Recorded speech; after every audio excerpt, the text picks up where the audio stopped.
Magandang araw kabayan. I'm Chris Cervantes and I will guide you. Alam nating hindi biro ang pagiging magulang, lalo na kung ikaw ay isang OFW. Parenting is a very challenging profession. Kaya naman, mahalagang sa pagpapalaki ng anak na ituro sa kanila ang hangganan ng kanilang pwedeng gawin habang bata pa. Sa mga OFWs, dapat maintindihan ng mga anak nyo kung ano nga ba ang dahilan bakit kailangan nyo silang iwan. At higit sa lahat, dapat nilang maintindihan na sakripisyo itong ginagawa mo para sa kanila.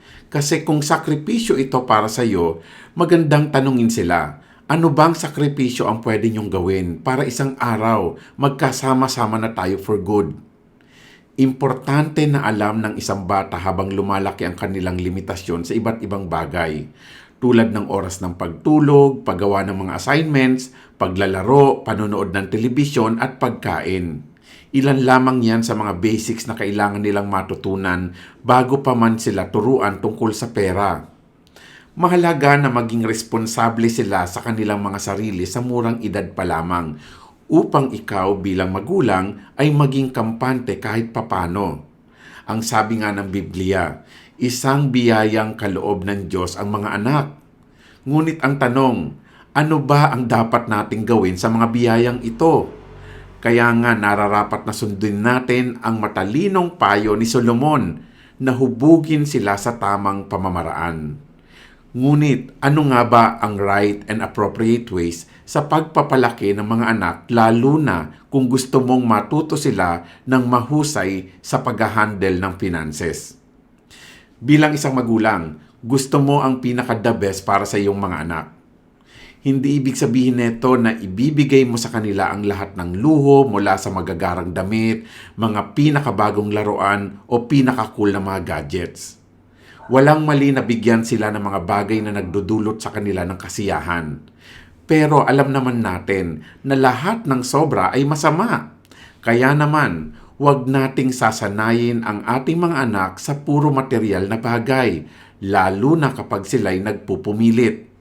Dahil maaaring mabuo sa kanilang isipan na pwede nilang makuha ang kahit anong gusto nila sa anumang oras. Bagkos, ibigay natin sa ating mga anak ang mas mahalagang bagay na maaari nilang mapakinabangan in the long run.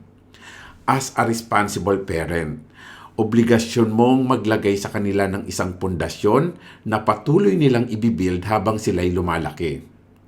At bilang responsableng magulang, bahagi dapat sa mga lessons na ibinibigay natin sa mga anak ay kung paano nila tatratuhin ang pera.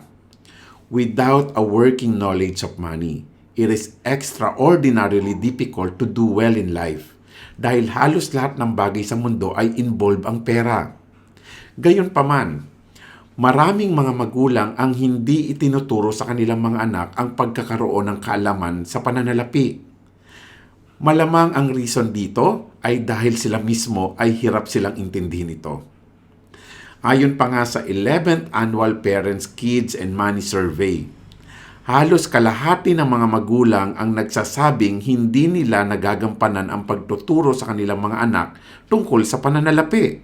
At 25% naman ang nagsabing sila ay nag-aatubili o labis na iniiwasang usapin ang paksang pangpinansyal sa kanilang mga anak.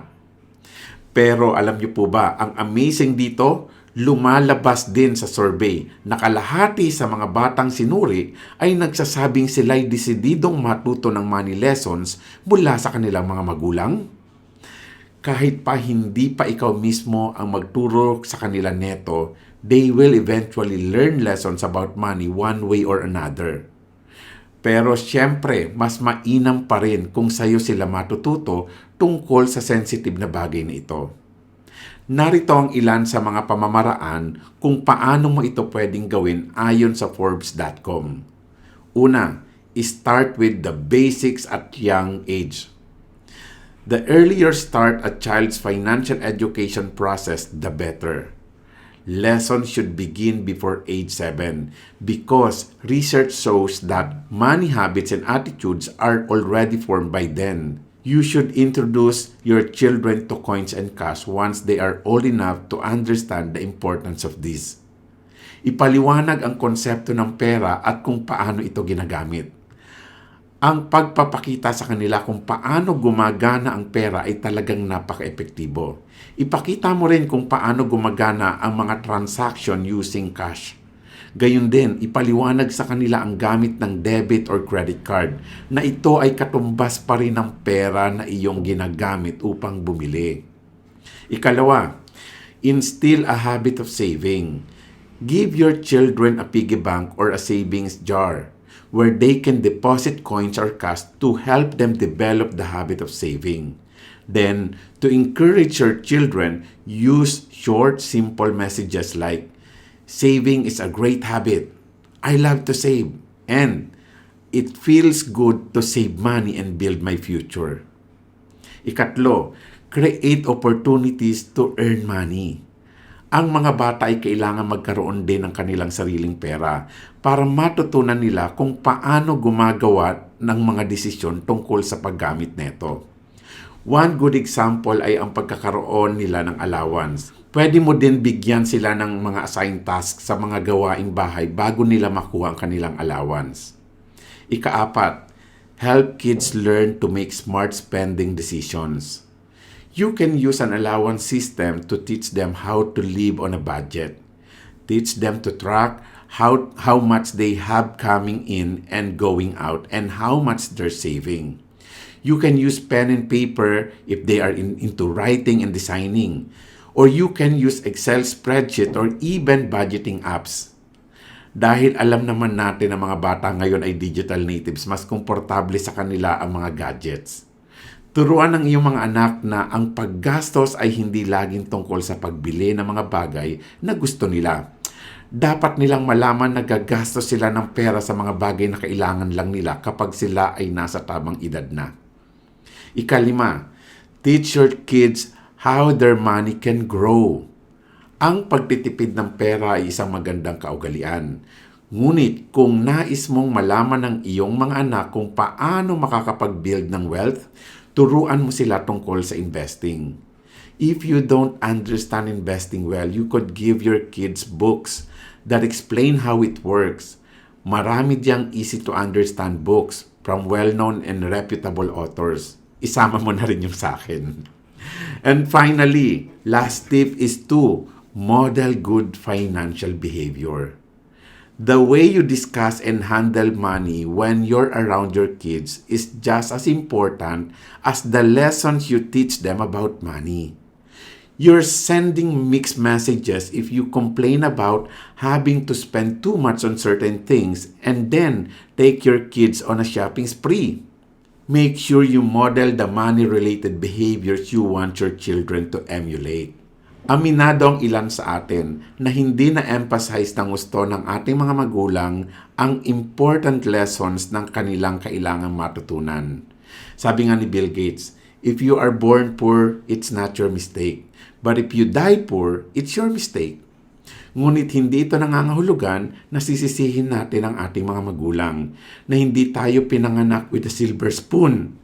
Dahil maaaring sa panahon nila ay may lack of opportunities to learn about growing their money. Ngunit sa panahon natin ngayon, kaliwat kanan na ang mga financial literacy seminars. At ngayon, kahit panahon ng pandemya, ay naging available ang mga ito online. Ako nga mismo at ang aking team ay nagbibigay ng free online financial planning forum monthly. Kung nais mo ang iyong mga anak na ma-develop sa kanila ang good spending and saving habits, kailangan nilang makita ka na gumagawa ng smart spending and saving choices. Sa madaling sabi, practice what you preach. And not just preach, but teach with consistency. Ang pagtuturo sa iyong mga anak tungkol sa pananalapi ay isang long-term process.